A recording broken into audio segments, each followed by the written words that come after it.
Hello there, and Happy New Year! Happy 2018, January 1st, 2018. And I am back with another video. And this video will be entitled My Experience with the Warm Audio WA76 Limiting Amplifier. So, I want to tell you first, before I get started though, that I will be having in the comments section a chapter list that you can click on, because I tend to ramble. I tend to go into all kinds of tangents. I tend to be long-winded. But on the other hand, if you're not that type of person that likes listening to long videos, I'm going to have in the comments section below a list of chapters, and I'm going to go through the video afterwards and pick out where I speak about different subjects. That way you can jump to the part that you want to jump to. So let's get started. So what is the Warm Audio WA76 Limiting Amplifier? Here we have it. Pretty snazzy. Well, it is, simply put, what you might call a compressor, which, if you don't know what it is, maybe I'll talk about toward the end this time. So, but it is a compressor that is a replica of the classic 1176 limiting amplifiers. It's basically a type of compressor again. And it's quite good. In fact, I have two of them. This is the only piece of hardware that I have two of. Again, because of value for the money, basically. Because I really enjoy having transformers on my gear. So finding a good old style compressor that has transformers in it basically doesn't come, maybe now, depending on the new models that are coming out, maybe a little cheaper than this, but doesn't really come cheaper than this. Warm Audio manufacturers in China. You have to know that. I don't know if you have a positive opinion or a negative opinion of that. That's part of how they make it so cheap. But on the other hand, they use all analog components from what I understand, and that's what is most important for me for getting a more vintage style sound. So what does an 1176 do? Well, here are the controls again. You have an input knob and an output knob to adjust the input level and the output level. Then you have attack and release controls. Some compressors do not have attack and release, so this is quite practical. And this compressor also has a certain number of ratios, which some compressors do not have either. So as you can see, or as you just saw, you can select between a 4:1 ratio, an 8:1 ratio, a 12:1 ratio, and a 20:1 ratio. And then there's the crazy all buttons in mode that rock producers like going crazy about, that I basically never use, but hey, if that's your thing, this does it. Alright, so we went over the front panel. Basically, there's also a meter, an analog meter on there, which on both of the models I have is not perfectly calibrated, but it works well enough. So where are we going to go from here? I think that let's talk about how it sounds. Now, if you've done some research, or if you've been around in the music industry for a while, you know what an 1176 sounds like, but let's talk about that a little bit so that if you're new, you know what an 1176 sounds like or is often used for. Again, this is mainly going by my experience and what I've read on music forums. It's mainly used, it's kind of a rock and roll type compressor, I guess you could say. It's, many people describe it as grabby, meaning that when it starts compressing, you can hear it a little bit more than some other compressors, which can be a good thing or a bad thing, depending on what you want to use it for. again, in rock music where you want more of an extreme effect from a compressor, it can be kind of cool. It is mostly used, from what I understand, on percussion. And I have found it to be, in fact, a great percussion compressor. When I record, for example, a cajon. It can also be quite nice on bass, which can use a good deal of compression. So that's what what grabby means, meaning that once it starts compressing, if you go up to, let's say, 5 or 7 dB of compression using this compressor, you're really going to hear it.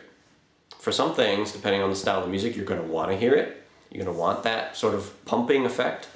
And for some things, you're not going to want it. And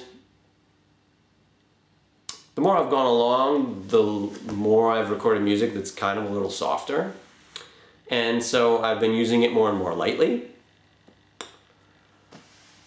But I will say, on the other hand, that I still really appreciate having them, and I don't regret having bought 2. Again, compared to what you can get for the same price on the market. Because you have a lot of flexibility, and like when I record softer, folksy type songs, you know, with vocals and acoustic guitar, I always use it. And even sometimes I decide that I don't necessarily want any compression, but just because of running it through the transformers on this thing, it sounds better. It sounds more vintage. It sounds more, it has more of that old-time type saturation just through running through the transformers. So sometimes I admit that I set it so lightly that there's almost no compression going on at all, and I still prefer it by far to not having the compressor in at all. But coming back to vocals and acoustic guitar, which are probably, you know, if soft vocals and a soft acoustic guitar are probably the worst case usage for this type of compressor, from what I've read and from my experience. Nonetheless, I really appreciate having it. I'll just set it so that whenever I'm, you know, the loudest parts will peak at around 3 dB reduction or 5 dB reduction at the most. Often in that case, I'll set it to the lightest ratio setting of 4:1. And if I do that and I compare to not having the compressor on there, even then the track sounds much more finished. It sounds much more professional, in my opinion. And so like I said, even though a lot of the music I've been doing recently is not so rock and roll, it's not so heavy, it's not so wild, I really, really appreciate having these 2 WA76s nonetheless. And so if you do softer music, like I said, you might want to look into it. Just know that you're not going to be able to get a ton of compression out of it. And if you're new to mixing, just know as well that often compression is done, if you don't want to hear the compression so much, which is usually the case for me, usually having several compressors in series is much more effective than trying to take off a lot with your compressor all at once, because that, when you try to take off a lot of decibels with your compression, you're going to hear it. Some compressors more than others, of course, and this one, it tends to be on the side of hearing it more. So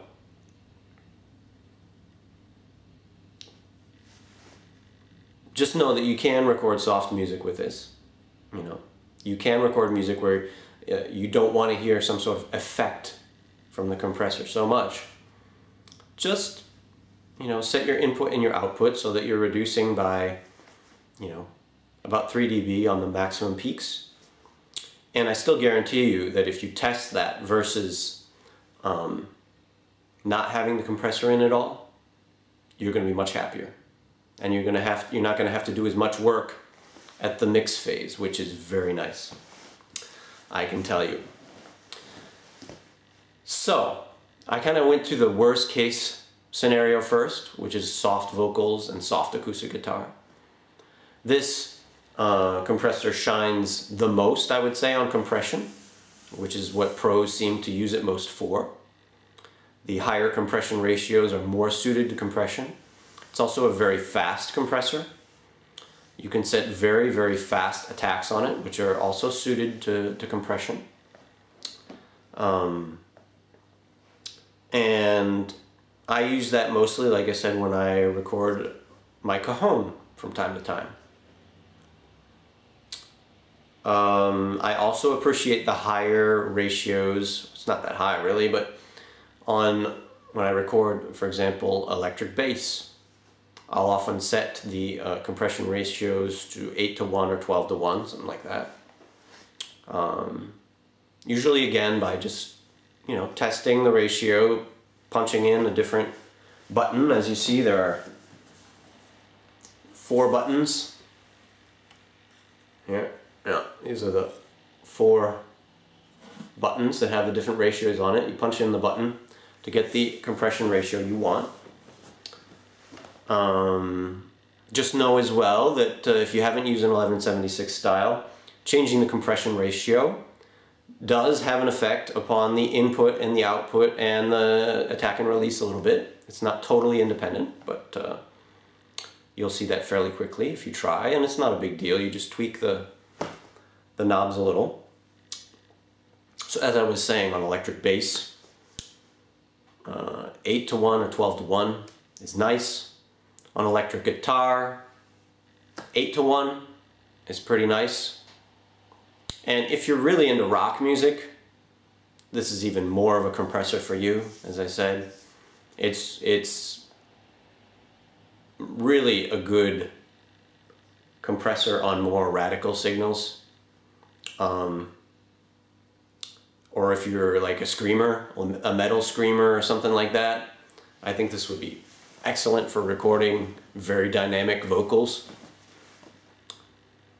And it helps as well in making it sound a little more crazy, a little more wild, if that's what you're into. Like I said, I'm not so much recently, but nonetheless, since it has so many options and parameters to set, I still really am happy with my purchase. So I think I went through all of the instruments. Basically I have, I have my little home studio set up basically for good quality recording on 2 parallel inputs. So I can do, like stereo acoustic guitar or bass amp plus bass DI.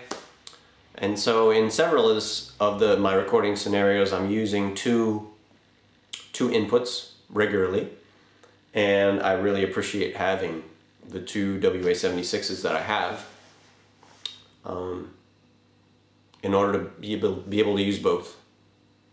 And I had one, and for so long I was always so sad when I was recording in stereo. I would have to take off the one WA76 that I had, and I was like, oh my goodness, it doesn't sound as good, but when I put it on one side it sounds lopsided, oh no.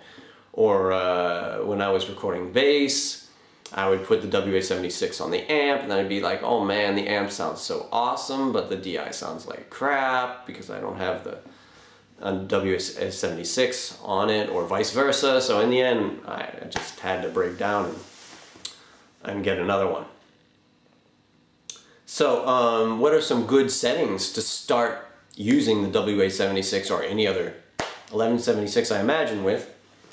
Now what I've been told and what I have followed and what I appreciate are setting the attack as slow as possible, because the in the 1176 they have very fast attacks.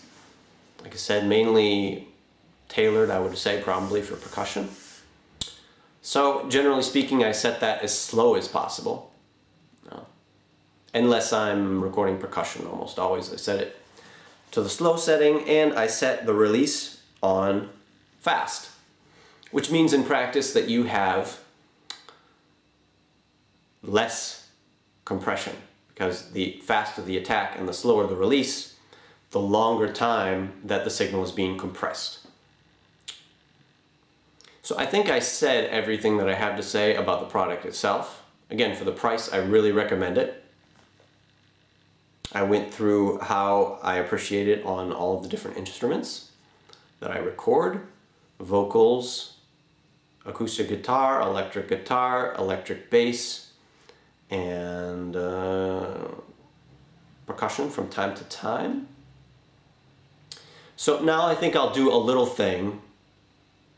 All you guys that came just to hear my experience with it, and you know what compressors are and how they work, you can cut out now. And I think I'll do a little part now for those people that are new and would like a little description of what a compressor is. So I think the best way to do this would probably be to have a whiteboard or something. I'm going to try to just give you an idea orally right now, and then maybe later on at some point I'll do something on a whiteboard. What does compression do really? Compression is a way of limiting the dynamic range of a signal, of an audio signal. What does limiting the dynamic range mean? That means having less variation in volume, right? It means that, say you have one of those heavy metal singers that goes like from a whisper to a scream, rocking the SM58 in your studio, and you're like, whoa dude, and you're mixing, and when he's screaming it's like way too loud in your mix, and when he is whispering it's way too quiet in your mix. Well, a compressor, its job is to reduce the difference between the whisper, the volume of the whisper, and the volume of the scream. That is what compressors do. That's their main role. But you see, people in audio get also addicted to compressors, like me. Now I can't record without it. Why? Because also you could see it as a sort of effect, because of the transformers, because of what it is and how it works. The signal also has a different sonic quality to it, okay? So that's another aspect of it. Let's get back to how a compressor really works. Well, what does it do? A compressor just basically quiets the loudest portions of the signal. We measure the volume of signals in decibels, which is a logarithmic scale of sound, because our ears work logarithmically. That's what enables us to hear a whisper or very quiet noises very well, even though we don't necessarily get too overpowered by a scream. So our ears are very dynamic. We can hear very, very quiet things, and we're still able to tolerate things that are really, really quite loud. But in a music mix, if you want to keep, for example, a vocal very upfront, you don't want the volume of that vocal varying all over the place. Otherwise, when it's really quiet, it's going to get buried by the music, and when it's really, really loud, it's going to overpower the music. This is the motivation for compressors and compressing that came along and resulted in the early days of electronic or electrical recording studios. This is what gave rise to the idea of having a compressor. Before, obviously, computers came along and started implementing what many people use now, which are software compressors. And so once again, the compressor, you set a threshold of the compressor. That means you tell the compressor, when the signal, the audio signal gets louder than this much, then lower the volume. And if it's lower than the threshold, lower than a certain volume level, then don't touch it. Once again, I'll state that it's not really true that the compressor doesn't touch it, because anything that you put your signal through is going to affect the way it sounds. But by and large, for the uninitiated person, you take somebody on the street and you have them listen to a compressor that's not acting, and you have them listen to the same signal not compressed, and you make sure the volumes are the same, the uninitiated person probably will not hear any difference. Even though to the initiated ear, somebody who listens to audio a lot, there will be one. So, once again, we're pushing the signal down, which is dictated on the 1176 by the input level. Now, if you're not getting compression on an 1176, the 1176 has what's called a fixed threshold, meaning you can't change the level at which the compression triggers, but in order to compensate for that, you change the input level of the signal. So now if your compression on an 1176 is too high, and it's making it sound like totally crazy and you don't like the results, then you lower the input until you look at the meter and you see that the compression levels are getting lower and lower and lower and lower until it sounds acceptable to you. Or if you're not getting any compression and you want to get some, or if you're getting some compression and you want to get more, then you turn up the input signal.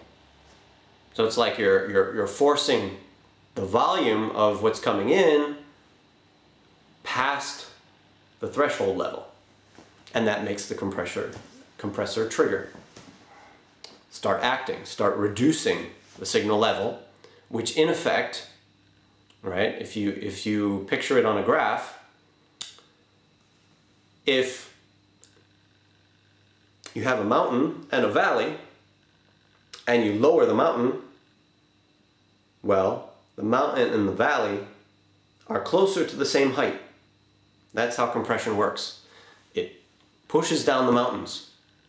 And then, at the output of the compressor, you can compensate, right? You push down the mountain inside the compressor, and then to compensate, because the whole thing is a little bit lower on average now, you raise the output level of the compressor to have a signal that on average is as loud as it was when it went in. Except that the mountains and the valleys are closer together. The loud parts and the quiet parts are closer in volume. So that's how a compressor works, and specifically in 1176, in terms of using the input and the output versus the threshold level. Now, some compressors have a threshold that you change. You don't change the input. Some compressors, you change the threshold and you change the output, for example. But that's just a detail. In case you're looking at different types of compressors, you'll understand better. And so now the attack and the release, what are they? Well, so the compressor is only acting when the volume level goes beyond the threshold, when there's a mountain in the signal that is higher in volume than the threshold of the device, of the compressor. Well, the attack says if you have a slow attack, then it's going to push that signal down slowly, right? If you study audio signals, there are certain signals that have what's called a large attack, like percussion, right? When you hit a drum, a snare drum, there's a it's a very fast signal. It comes and goes very quickly. It doesn't last very long. Percussion signals are almost all attack. There's a sudden sharp rise and then it goes right back down again in terms of volume, right? So the attack on a compressor is what treats the attack of your signal, right? So like an acoustic piano has kind of a medium attack where it goes doom, or a guitar has kind of a medium level of attack compared to percussion, which is almost all attack. But then if you take like a violin is much more equal, or you take like a string sound on a synthesizer or a keyboard, it's almost all what we call sustain, meaning that there's no portion at the beginning of the signal that is much louder than the other portions, right? So depending on what kind of signal you're treating, whether it has a lot of attack like percussion, or it has a lot of sustain like a string, like a violin or a viola or a cello, you're going to want to compress it differently. And thus we have these controls for attack and release. And for example, it's well known that for a vocal, we often want a slow attack. And some of the compressors that are most used on vocals don't have any attack control, because they're basically almost always used on vocals or things for which you want a slow attack, like an LA2A, for example, which I've never used, but I've read about, and since I'm a technical guy, I understand how it works.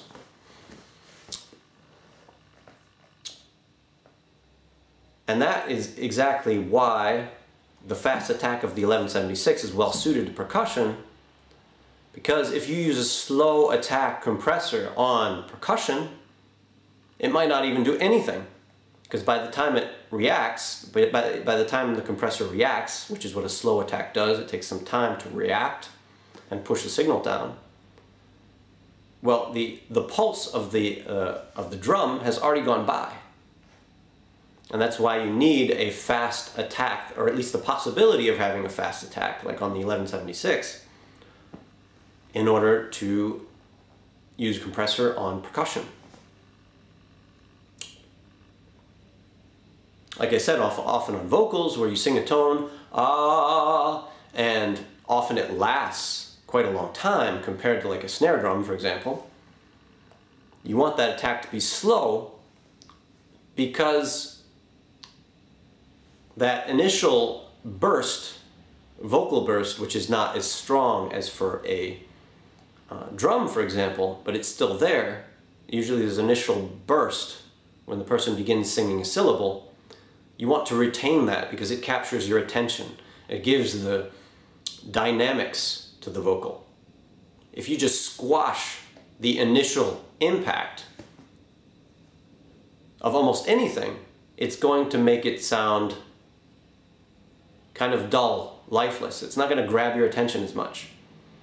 So like coming back to percussion, for example, what you often try to do, what sounds good and what, you know, professional mixers end up doing, it's just what works best for our ears, is that often we let a bit of that initial attack go by, and then at a certain point we want to compress, and that gives a certain tension to the audio signal. And setting the attack speed is deciding exactly how much of that initial attack, how much of that initial loud part of the signal you want to let by before the compressor starts pulling it down. So that's what the attack on a compressor does. Now the release on a compressor, which the WA76 also has, is a control that says, okay, when or how fast am I going to let go? How fast am I going to say, stop pushing down the signal? Okay? And this also has an important impact on the sound too. And you can hear it if you listen to EDM music. They use it all the time on the kick drum. The release setting is it goes boom, boom, boom. You have the kick drum on the beat, and you have that, often have that bass on the off beat. And it does, and the speed at which that offbeat bass comes back is controlled by the compressor in the mix.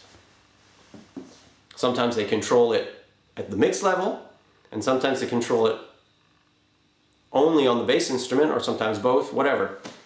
But it's just an example where you can really hear the compression if you listen to offbeat bass in an EDM mix, for example. Right, so again, technically, release is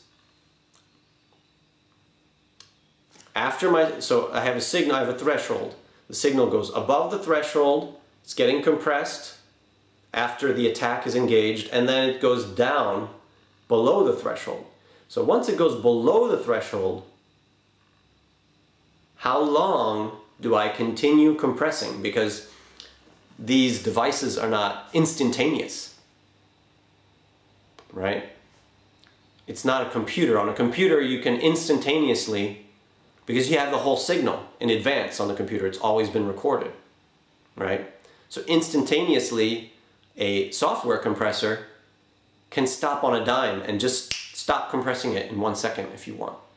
But usually, that doesn't sound natural to us, partly because we're used to hearing analog devices, and analog devices don't stop at a dime, and they don't know what the future of the signal sounds like.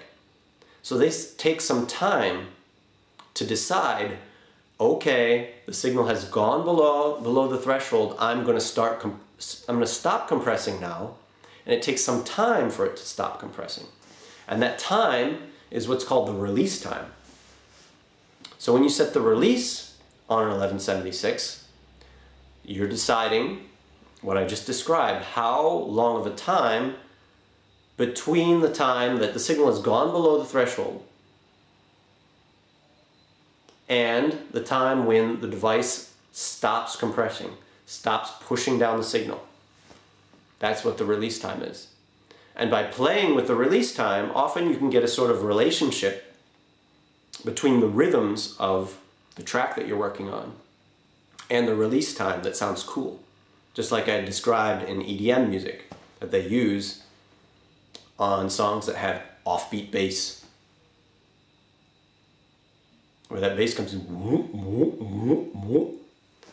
and that, again, I'm not telling you, I'm not an EDM producer, so I'm not telling you that that's necessarily a compressor. There could be different ways to get this effect. Nonetheless, one way to get a similar effect to that is working on the release time of a compressor.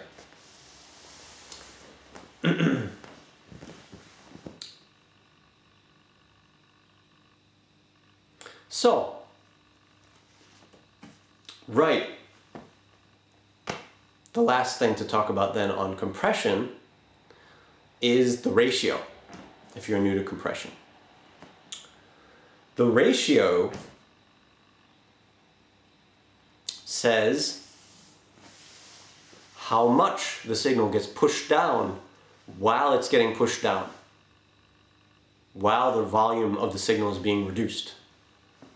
So the signal goes above the threshold and the compressor pushes it down. Now, how much it's pushed down depends upon the ratio, as I just said, and a 4-to-1 ratio, right? Generally speaking, if you use whole numbers, a 2-to-1 ratio is the lowest level of compression. A 1-to-1 ratio means no compression is happening. 1-to-1 means the signal that's going in is the same as going out. A 2-to-1 compression ratio means that the signal is getting pressed down halfway toward the threshold. So it's over the threshold, a certain amount, right? And we're going to push it down half the way back to the threshold. That's 2-to-1. We're cutting off half of it. A 4-to-1 ratio is you're taking off 3/4 of the signal level. So you're pushing it down even further towards the threshold. And this can get very, very small, so there's no point in me trying to continue to do it with my hands, because a 20-to-1 compression ratio, you're not going to see the difference between the threshold volume and the volume of the signal itself. It's going to be just so slightly above that you're not going to notice it. But once again, it's more complicated than that, really, because compressors don't work instantaneously. They decide on averages. So if the signal on average during a certain time is higher than the threshold, it's still going to get compressed, all of it. Anyway, I hope you got the idea of what I was saying there. But just to be very simple, the higher the compression ratio, the more compression that's happening. So a 20:1 compression ratio is the highest compression ratio that's given on the buttons on the 1176, and a 4:1 compression ratio means you're getting the least amount of compression when it's compressing. This would all be better if I did with a whiteboard, as I said. But anyway, if you haven't come across that, I'm sure there's a better course on compression out there. But maybe, just maybe, if you're new and you don't know what compression is, and you're a little bit technical, maybe, just maybe, you understand what I'm saying. So maybe I've been helpful for the people in that situation. All right, well, I think I'm going to wrap up the video here. I've gone on long enough. So I wish all of you a wonderful 2018. And if you haven't already and you enjoy this type of video, please subscribe to my channel. And if you like the video, if you learned something, if you appreciated it, please give me a thumbs up. And I'll be seeing you more this year with some other gear reviews. It's not really a gear review. That's why I call it my experience with such and such a piece of gear. Because I'm not ready at this point to do the video editing that it'll take to really make it a decent review, so-called. And yet at the same time, I feel that I do have quite a bit of experience to share. And so those that are patient enough to listen through the whole video will get something out of it, especially if you're newer, or if you're looking to buy the product in question. So there you go. Have a good one, guys. Bye-bye.